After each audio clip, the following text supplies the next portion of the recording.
How much money does it take to buy a country? Here is a question nobody has ever answered honestly, because the answer is terrifying. How much money would it actually cost to buy an entire country? Not to rent it, not to influence it, but to own it, like a business, like a corporation, like it's a product with a price tag. It sounds impossible, right? Countries aren't for sale, governments aren't real estate agencies, and national borders aren't items on Amazon. But here's the uncomfortable truth. Countries have been bought before, not always with cash, sometimes with debt, sometimes with resources, sometimes with military power. But the mechanism is the same. Money replaces sovereignty. And when you break it down financially, everything and everyone suddenly has a price. So today we ask the question global leaders never want you to ask. If a billionaire, a corporation, or even another country wanted to buy a nation outright, what would it cost? To find the real number, we can't simply look at GDP. GDP is what a country produces in 1 year. But if you want to buy a country, you're not buying its annual output, you're buying the entire machine. The land, the infrastructure, the resources, the companies, the minerals, the institutions, and yes, the debt. So let's start with the simplest part. Land value. Take a medium-sized country around 100,000 square kilometers. Land value depends on natural resource agriculo, potential urban development, water access minerals, and rare earth metals coastline value even. A poor country might have land worth hundreds of billions just from what is buried underground. Copper, gold, lithium, oil, natural gas, they alone can push valuations into the trillions. But land is the cheapest part of a country. The real price starts with infrastructure. Roads, bridges, airports, ports, railways, power plants, telecom networks, dams, government buildings in total. Even struggling nations have infrastructure worth $1 to $3 trillion when valued at reconstruction cost.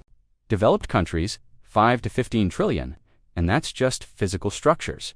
Now, you must buy institutions. Courts, regulators, tax agencies, national banks, military command structures, education systems, public healthcare networks. These aren't items you buy in a shopping cart.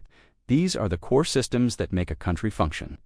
Their value comes not from buildings, but from the ability to control human behavior, finances, and law. If a corporation wanted to buy a functioning system with millions of participants, thousands of departments, and centuries of legal evolution, you're looking at something far beyond money. You're buying legitimacy. And legitimacy might be the most expensive commodity on earth. But we still haven't reached the biggest cost. Because if you want to buy a country, you don't negotiate with the land. You negotiate with the people. A modern nation has voters, workers, landowners, corporations, political parties, religious groups, ethnic groups, unions, officials, and competing elites, all with different interests. Convincing them to give up sovereignty isn't like buying a product. It's like convincing millions of shareholders to hand over control at the same moment. And if history teaches us anything, people don't surrender sovereignty cheaply. So what would it cost? Well, let's look at real-world transactions. In 1867, the United States bought Alaska from Russia for today's equivalent of $140 million. But Alaska was nearly empty, undeveloped, and Russia was desperate for cash.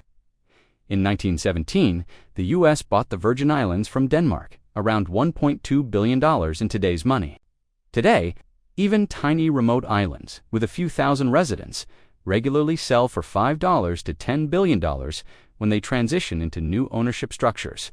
But that's nothing compared to modern geopolitical prices. If you wanted to buy the economic output of a small nation like Iceland or Latvia, you'd already be paying around $30 to $50 billion just to match their GDP. To buy their assets, that's easily $300 to $600 billion. To buy their institutions, to create political consensus, to compensate citizens and elites for giving up sovereignty. Now we're talking $1 to $3 trillion for small countries. Middle-sized nations, 5 to 15 trillion. Large, powerful, or resource-rich countries, 20 trillion isn't enough. 50 trillion might not be either. Some economists estimate that if you wanted to buy a country like Japan, the United Kingdom, or France, not invade it, not influence it, but legally purchase it, you'd need $40 to $75 trillion. The United States, theoretically, $150 trillion minimum. Because here, as the key factor everybody forgets, People don't value their country based on land or infrastructure.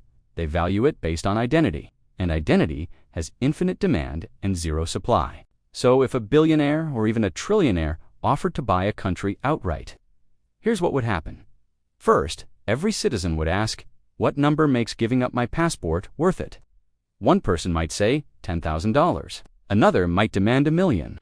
Another might want nothing less than lifetime security. On average, researchers suggest the personal price tag of citizenship is around $500,000 per person. Now, multiply that by a nation of 10 million people. That alone is $5 trillion. Multiply it by a country of 50 million people.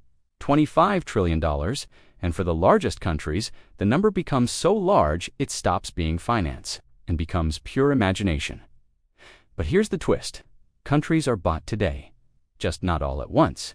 Modern purchasing happens through debt-dependent servicers, concession scurry, control-friend ownership of real estate privatization, deals military alliances invent, triaceous multination corporate dominance instead of buying the country outright. Powerful actors buy its mineral sits, port sits, farmland its, debt its politician sits, market sits, institutions, piece by piece, silently, legally, and often permanently. Today, nations aren't stolen with armies. They're acquired through contracts. If you control a country's banks, energy, grid ports, digital networks, food, supply debt, obligation, central bank liquidity, then you don't own the country. You control it. And control is more valuable than ownership, because ownership is expensive. But control can be cheap. Sometimes just a few $1 billion is enough to capture entire decision-making systems. So back to our original question. How much money does it take to buy a country? If you want to buy it legally and fully, the number is impossible. $10 to $150 trillion depending on size. But if you want to buy everything that matters, its economy, its future, its political system, the shocking truth is this: you don't need trillions, you just need leverage. And leverage is the cheapest weapon in global finance. Countries aren't purchased like products, they're captured through influence, one contract at a time. And that is why the world map never changes. Yet the power behind it constantly does.